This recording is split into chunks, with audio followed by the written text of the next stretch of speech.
Hi students, unit 8 atom and nuclei ये चल रहा था और आज डिस्कस करेंगे हम लोग इसमें bourse theory of hydrogen like atom. Bourse theory of hydrogen like atom. Hydrogen like atom का मतलब ये है कि ये एटम में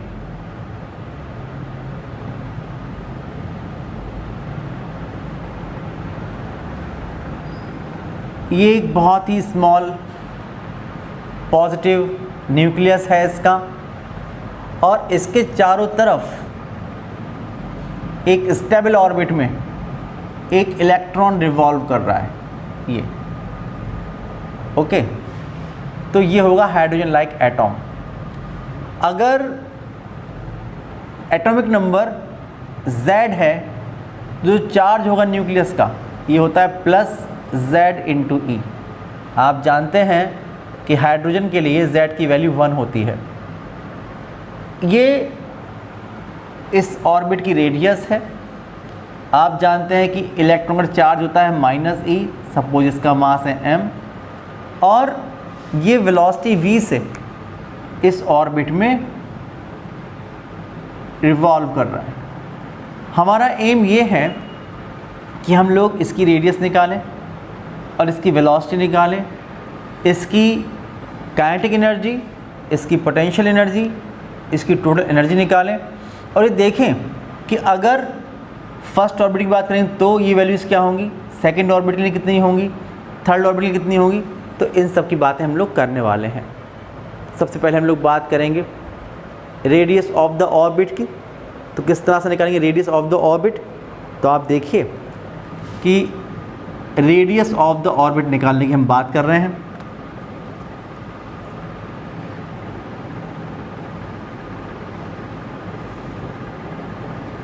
रेडियस ऑफ द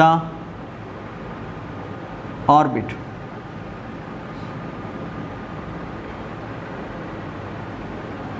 अगर nth ऑर्बिट की बात आप लोग करने वाले हैं, जिसके लिए आप देखिए n की वैल्यू पहले 1 होती है। n की वैल्यू का मतलब principal quantum number first orbit के लिए, फिर सेकेंड ऑर्बिट के लिए n = 2। ऐसे ही अगर आगे चलते जाएं और जनरलाइज करें nth ऑर्बिट के लिए, तो जो रेडियस होगी वो होगी r⁴n। ये हम लोग निकालना चाहते हैं। तो किसी भी ऑर्बिट की हम लोग बात करना चाहते हैं अगर, तो आप जानते हैं कि जो इलेक्ट्रॉन रिवॉल्व कर रहा है एक सर्कुलर ऑर्बिट में, इस पॉजिटिव न्यूक्लियस के चारों तरफ ये सर्कुलर ऑर्बिट में, तो सर्कुलर ऑर्बिट में रिवॉल्व करने के लिए जो नेसेसरी सेंट्रीफ्यूगल फोर्स है वो कहाँ से मिलेगा, इस पॉजिटिव न्यूक्लियस और इस नेगेटिव इलेक्ट्रॉन के बीच लगने वाले इलेक्ट्रोस्टैटिक फोर्स से। आप लिखेंगे the centripetal force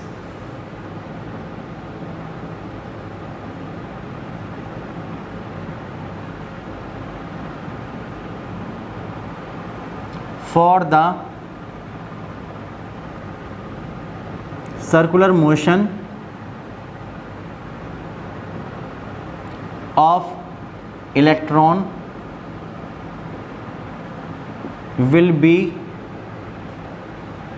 provided by electrostatic force between nucleus and electron. क्या मतलब क्या हुआ कि आप देखिए जो सेंट्रीफ्यूगल फोर्स है कितना होता है, mv²/r। ये इन दोनों के बीच लगने वाले इलेक्ट्रोस्टैटिक अट्रैक्शन फोर्स के इक्वल होगा 1/4πε0 इंटू फर्स्ट चार्ज कितना है, चार्ज जो कि न्यूक्लियस पे है Ze इंटू चार्ज जो कि इलेक्ट्रॉन पे है E upon square of the distance between them R²। तो यहाँ से हो जाएगा mv² अपॉन r। आप देखिए ये r से r कैंसिल हो जाएगा, तो आप इस r को यहाँ पर ले आइए, तो हो जाएगा mv² into r is equal to 1/4πε0। Okay, और ये r यहाँ पहुँच चुका है, तो हो जाएगा ze²। ये आ जाएगी इक्वेशन नंबर 1। ओके, उसके बाद बोर्स कंडीशन ऑफ क्वांटाइजेशन आपके पास है। वी हैव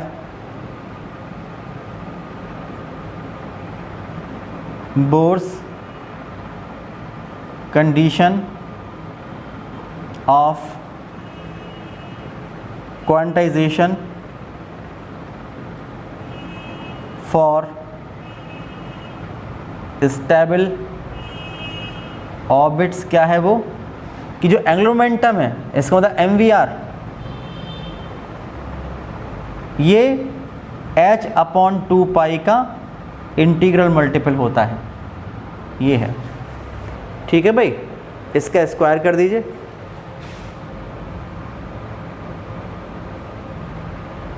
तो स्क्वायरिंग तो हो जाएगा m² v² r² is equal to n² into h² upon 4π²।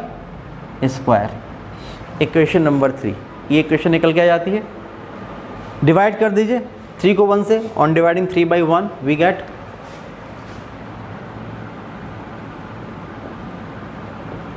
On dividing 3/1 we get, तो है m²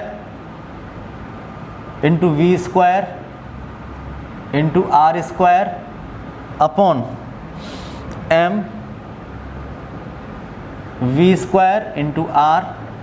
इसकी वैल्यू देखिए n² into h² upon 4π²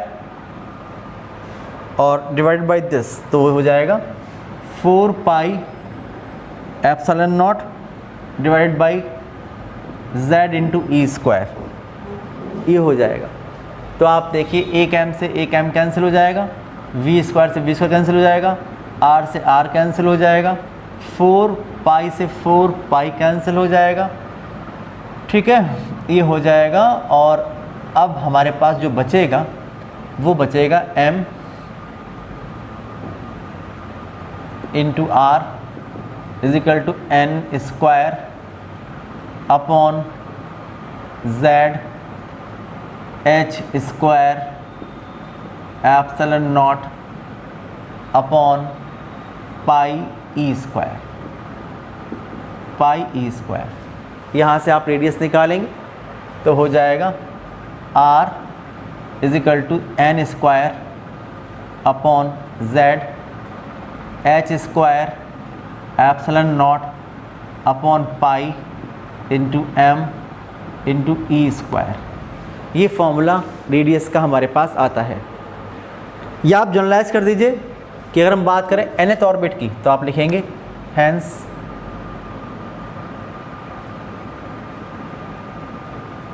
bourse radius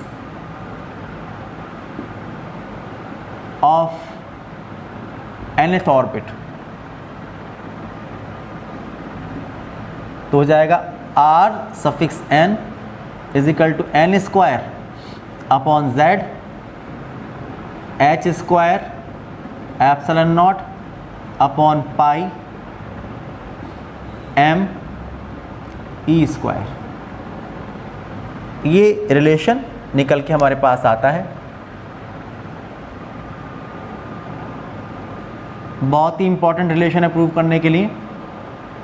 तो यहाँ से आप देख रहे हैं कि जो इट इम्प्लाइज दैट कुछ न्यूमेरिकल ऐसे आते हैं, खाली इनसे काम चल जाता है कि आप देखिए r suffix n is directly proportional to n², और आप देखिए r is inversely proportional to z।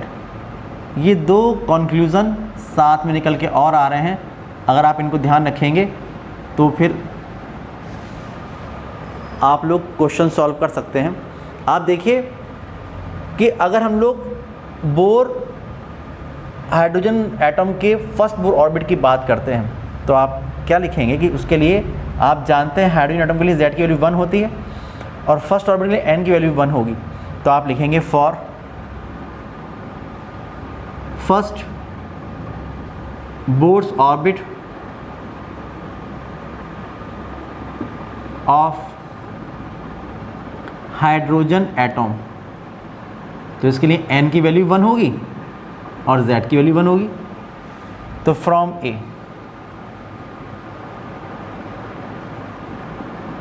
We have, देखिए क्या होगा, R1 is equal to N की जगह 1 का स्क्वायर अपॉन Z की जगह 1, H 6.6 10⁻34 ये H की वैल्यू है, इसका स्क्वायर इंटू 8.85 इंटू 10⁻⁻12 ये हो गया epsilon not divided by pi 3.14, mass of electron 9.1 10⁻31 इतने किलोग्राम होता है, and charge of electron 1.6 10⁻⁻19 coulomb ये होता है इसका स्क्वायर। जब सॉल्व करते हैं तो R1 इज इक्वल टू आता है 0.53 एंगस्ट्रॉम, 0.53 एंगस्ट्रॉम ये निकल के हमारे पास आता है।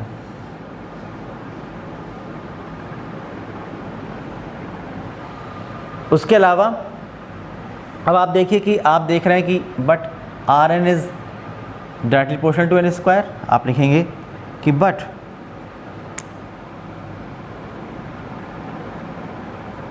R suffix N is directly proportional to N square. So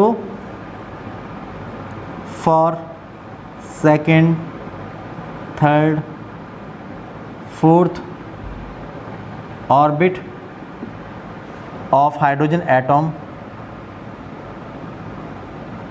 अगर निकालना चाहेंगे कैसे निकलेगा, तो आप देखेंगे कि R2 is equal to 2 square into R1, R3 is equal to 3 square into R1, R4 is equal to 4 square into R1 and so on.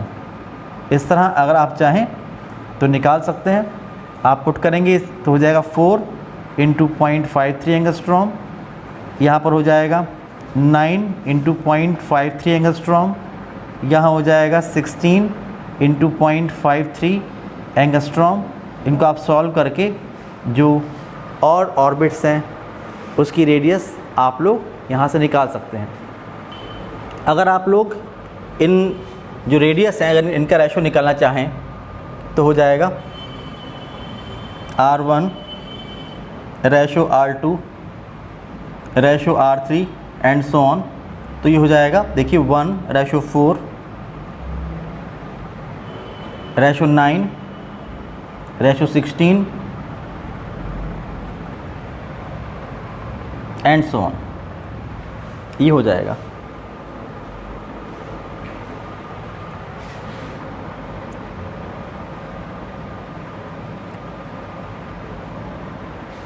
ये रेशो निकल के आएगा। नेक्स्ट देखिए, अगर आप निकालना चाहते हैं velocity of electron in stationery orbit, अगर ये वेलोसिटी निकालनी है तब कैसे निकालेंगे, लिखेंगे कि velocity of electron in stationery orbit, तो हम लोग निकाल सकते हैं। देखिए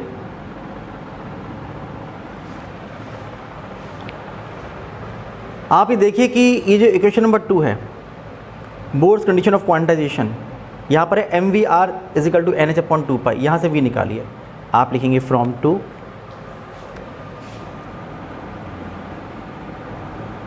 from Bohr's condition of quantization equation 2 we have कि mvr is equal to n into h upon 2 pi. तो यहाँ से v हो जाएगा, v कितना होगा, ये होगा n into h upon 2 pi m into 1 upon r, ये हो जाएगा। ओके, आप देखिए n सब n nth ऑर्बिट की बात कर रहे हैं, h Planck constant, 2 pi constant, m mass of electron. तो आप देखिए अगर r यहाँ पर r1 होगा, यहाँ पर v1 होगा फर्स्ट ऑर्बिट के लिए, यहाँ r2 होगा तो यहाँ पर v2 होगा सेकेंड ऑर्बिट के लिए, यहाँ पर rn होगा तो यहाँ पर vn होगा nth ऑर्बिट के लिए। तो आप लिखेंगे कि velocity of electron in nth orbit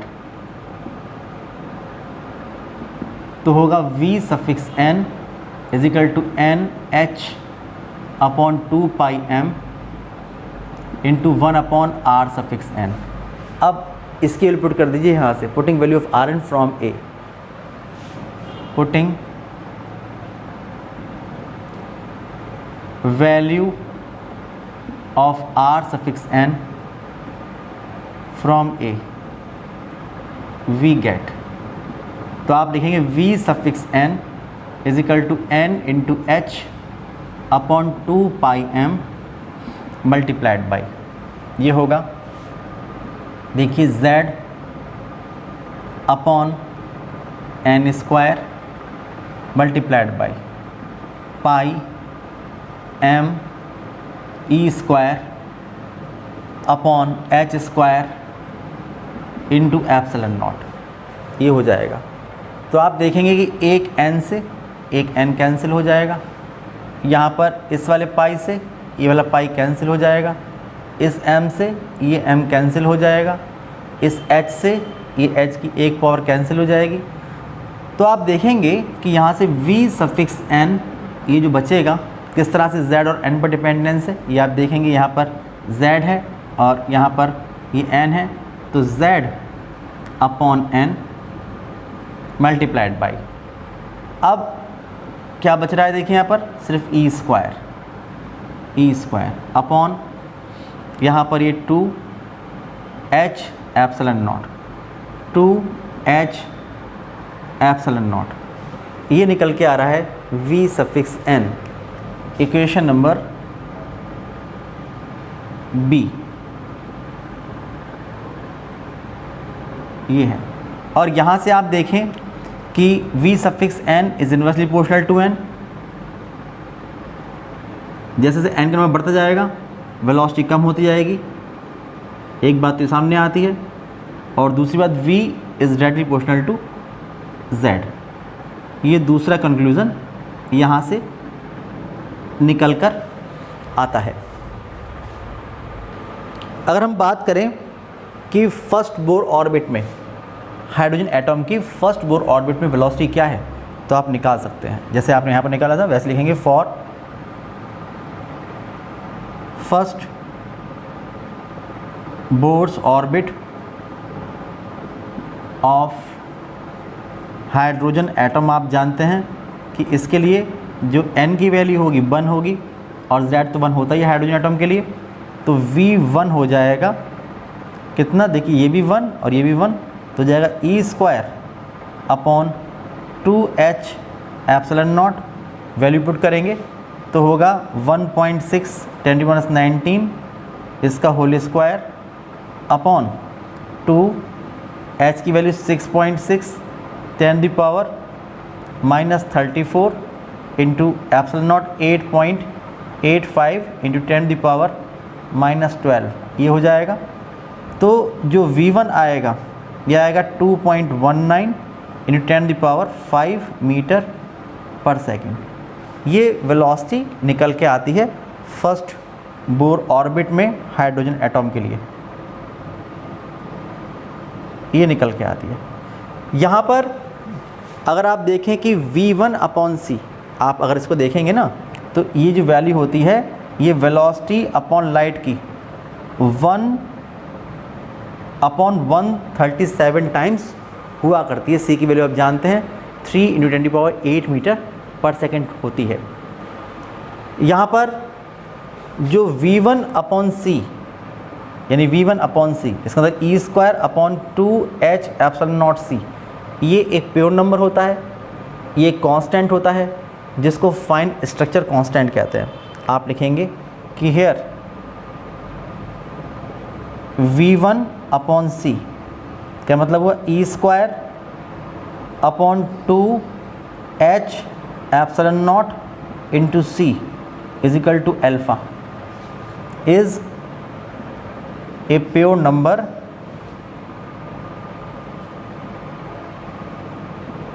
which is called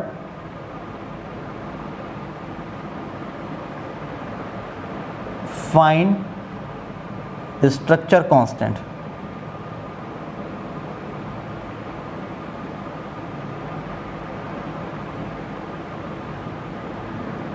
इसे कहते हैं फाइन स्ट्रक्चर कांस्टेंट। ओके, अब मान लीजिए निकालना है कि nth ऑर्बिट में रिवॉल्व करने वाले इलेक्ट्रॉन की kinetic energy, potential energy and total energy. तो आप निकाल सकते हैं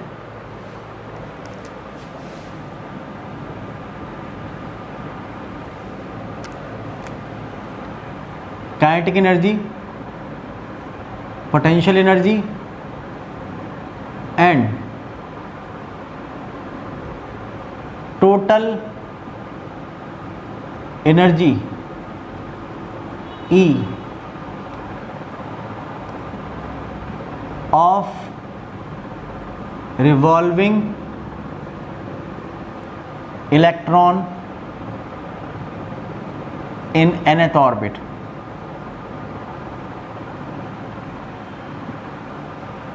ये निकालना है। आपने देखा कि इक्वेशन नंबर 1 से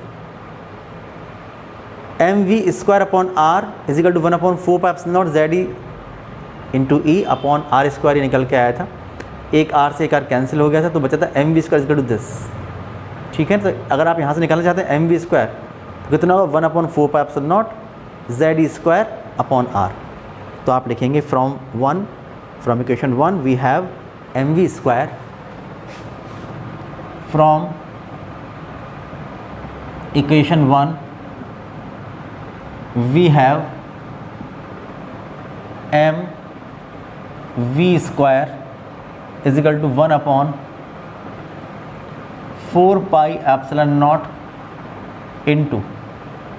ZE²/r, ये हो जाएगा। ठीक है, अगर हम बात करेंगे फॉर nth ऑर्बिट तो आप लिखेंगे कि फॉर nth ऑर्बिट तो क्या लिखोगे आप इसको कि m × Vn² = 1/4πε0 ZE²/r⁴n, ये हो जाएगा। आप जानते हैं हाफ mv², ये होती है काइनेटिक एनर्जी। तो आप लिखेंगे कि kinetic energy of electron in nth orbit तो हो जाएगी kinetic energy in nth orbit कितनी होगी, हाफ mvn² और जब यहाँ पुट करेंगे इसकी वैल्यू को तो हो जाएगा 1/8πε0 ZE²/r⁴n। आप देखिए इसकी वैल्यू अगर हाफ से यहाँ मल्टीप्लाई कर दिया और हाफ से यहाँ कर दिया तो ये तो निकल के आएगा, तो जाएगा kinetic energy in nth orbit. ये हमारे पास निकल के आता है इक्वेशन नंबर 4।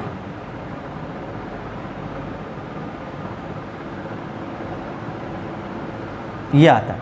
ओके, अब बात करें पोटेंशियल एनर्जी की। आप देखिए मान लीजिए nth ऑर्बिट में हम बात कर रहे हैं, तो इसका और इसका सेपरेशन, न्यूक्लियस का सेपरेशन इलेक्ट्रॉन से डिस्टेंस कितनी होगी, r⁴n। क्या फार्मूला होता है पोटेंशियल एनर्जी का, 1/4πε0 first charge into second charge upon separation between them. तो आप लिखेंगे कि potential energy potential energy of electron in nth orbit, तो हो जाएगा potential energy in nth orbit is equal to 1/4 pi epsilon naught, first charge कितना है plus Z E, into second charge कितना है minus E upon distance between them, ये होगा are suffix N.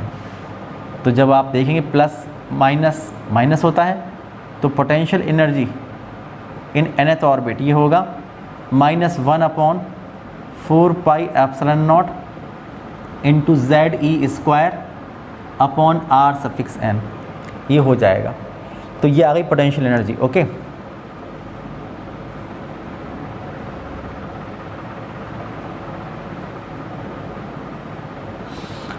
उसके बाद अगर आप लोग टोटल एनर्जी निकालना चाहते हैं nth ऑर्बिट के लिए तो आप इसको और इसको ऐड कर देंगे, आप लिखेंगे hence total energy of electron revolving in nth orbit, तो हो जाएगा E suffix n is equal to kinetic energy in nth orbit plus potential energy in nth orbit. तो आप देखिए ये ज़्यादा है और ये कम है और ये डबल है इसका, नेगेटिव वाली डबल है इसका। तो जब आप इसको और इसको ऐड करेंगे तो कितना आ जाएगा, ये आ जाएगा E suffix n is equal to -1/8 pi epsilon naught into Z E square upon R suffix n, ये निकल के आएगा equation number 6।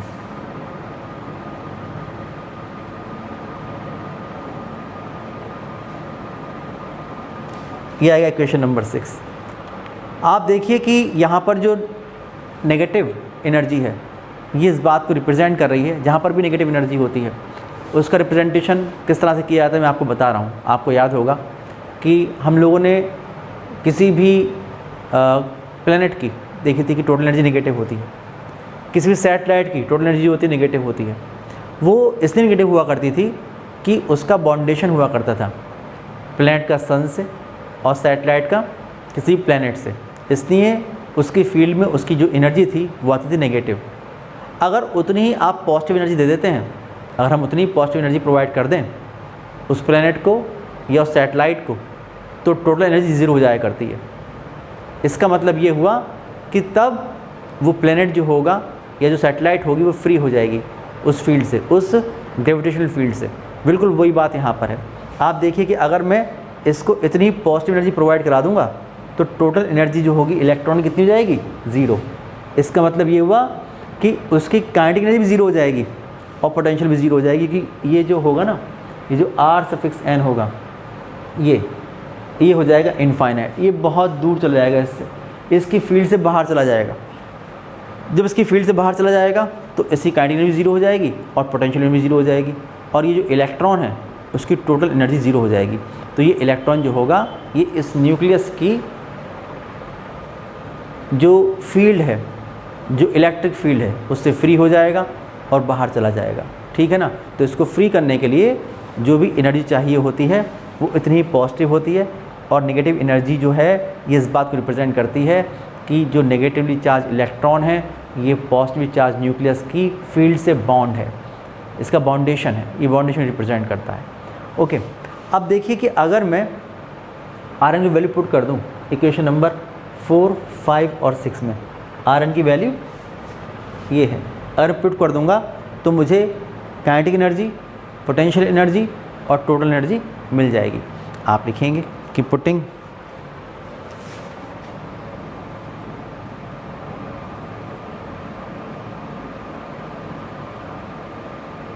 Value of R suffix N in equation 4, 5 and 6 from A.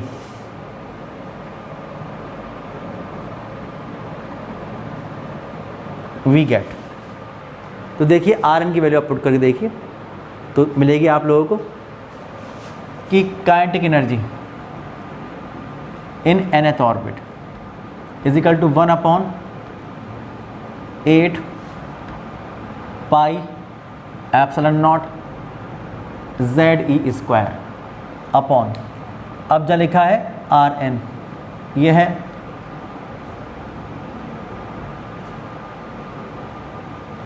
N square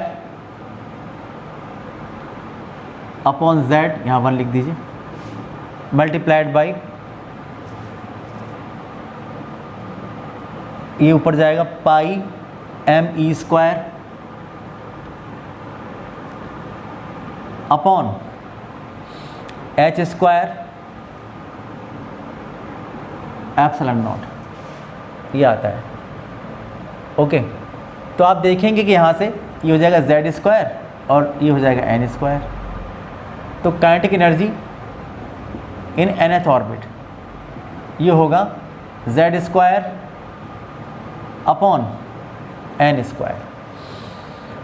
फिर आप देखिए कि जो पाई है इससे पाई कैंसिल और कुछ कैंसिल हो रहा है, तो देखें और कुछ कैंसिल नहीं हो रहा है, तो मल्टीप्लाई करके इसको आप लिख देंगे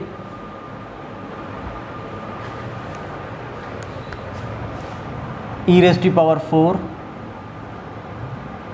m अपॉन 8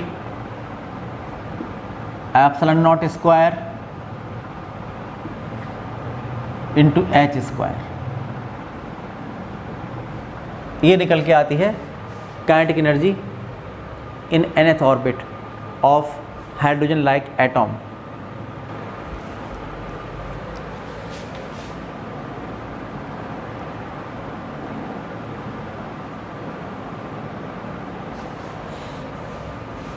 इक्वेशन नंबर 7, ऐसे ही आप वैल्यू पुट करेंगे तो सिमिलरली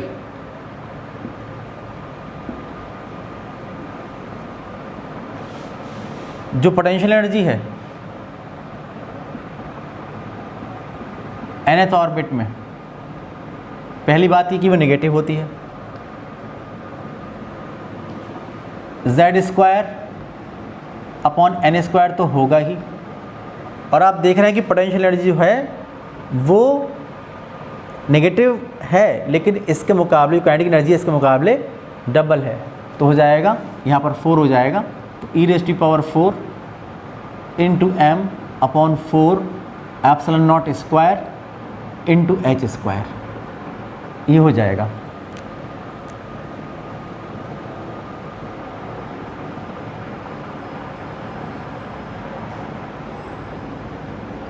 ये क्वेश्चन नंबर 8 आ जाएगी।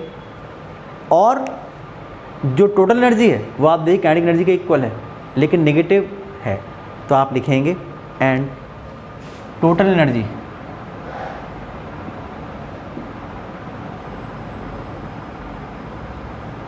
ये हो जाएगी E⁴n, जितनी काइनेटिक एनर्जी उतनी होगी माइनस की होगी, minus Z square upon N square e⁴ into m upon 8 epsilon naught square into H square, ये हो जाएगा।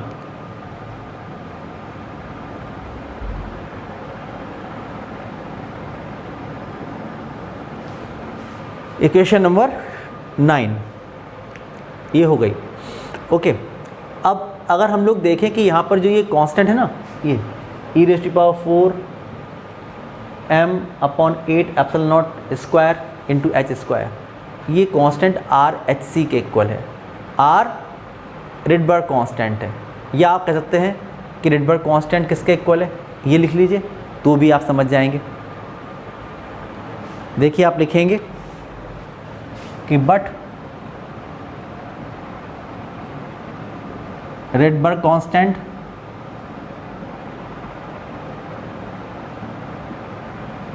R इज इक्वल टू होता है e⁴ into m upon 8 epsilon naught square into h³ into c, ये होता है। तो आप देखिए अगर हम इसकी वैल्यू निकालेंगे, ये होता है रेडबर्ग कांस्टेंट,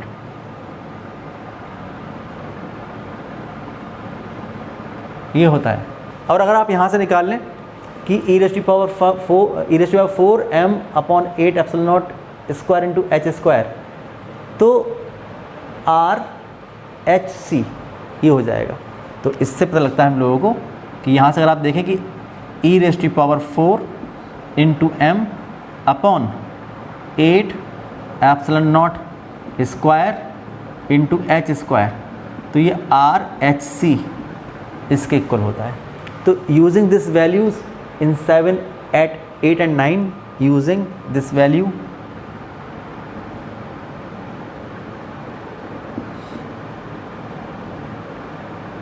इन 7, 8 and 9, तो आपको मिलेगा जो काइनेटिक एनर्जी होगी nth ऑर्बिट में, इसकी जगह होगा RHc, यानी z² upon n² into RHc। जो पोटेंशियल एनर्जी होगी nth ऑर्बिट में क्योंकि minus z² upon n² into, अब देखिए जब ये RHc है तो ये तो डबल है इससे, तो इंटू 2 RHc ये हो जाएगा। और जो टोटल एनर्जी होगी ये कितनी होगी, जितनी काइनेटिक एनर्जी होती है उतनी negative, z² upon n² RHc ये होती है। ओके, अगर आप लोग इनकी वैल्यू ज़्यादा सॉल्व करते हैं तो जो वैल्यू निकल के आती है रेडबर्ग कांस्टेंट की आती है 1.09 इंटू 10⁷ पर मीटर, ये वैल्यू याद रखिएगा। और ऐसे ही जो ये RHc की वैल्यू आती है, अगर इसको सॉल्व करें हम लोग तो ये एनर्जी होती है। ओके, RHc जो है, क्योंकि आप देखिए कि ये तो निकल के आ रहा है RHc, Z की वैल्यू नंबर्स में, एंगुलर नंबर्स में, तो एनर्जी तो होगी। RHc मतलब जो डायमेंशन ऑफ एनर्जी, तो इसकी जो वैल्यू निकल के आती है 13.6 इलेक्ट्रॉन वोल्ट। इसकी वैल्यू आप याद रखिएगा। तो अगर मैं इसकी जगह वैल्यू पुट कर दूँ 13.6 इलेक्ट्रॉन वोल्ट, तो आपके पास काइनेटिक एनर्जी, पोटेंशियल एनर्जी और टोटल एनर्जी के जो फार्मूले हैं वो भी आ जाएंगे डायरेक्ट निकल के इलेक्ट्रॉन वोल्ट में। कितने होंगे आप देखेंगे, तो ये होगा z² upon n² with in bracket 13.6 electron volt, ये होगा। इसको आप देखो तो minus z² upon n² 2 into 13.6 electron volt. यहाँ आप देखोगे तो minus z² upon n² into 13.6 electron volt.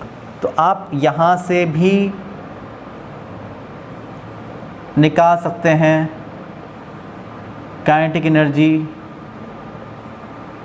Potential energy and total energy.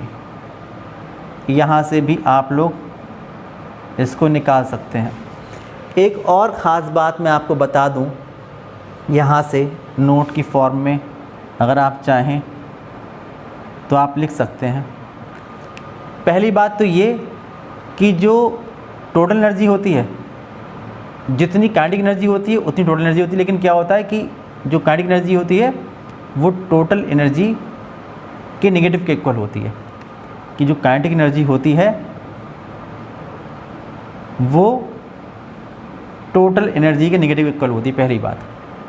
और दूसरी बात ये कि जो पोटेंशियल एनर्जी होती है वो टोटल एनर्जी का डबल होती है।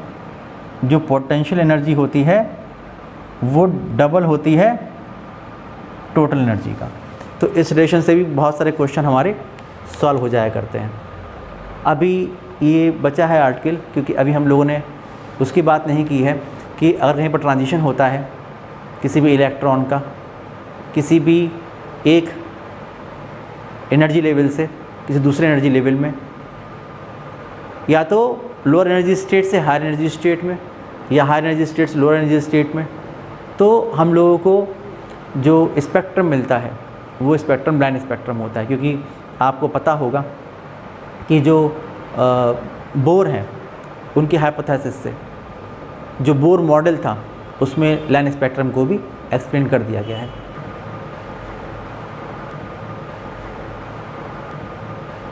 इसकी बात हम लोग करेंगे नेक्स्ट वीडियो में। तब तक के लिए नहीं रखते हैं और बाय बाय।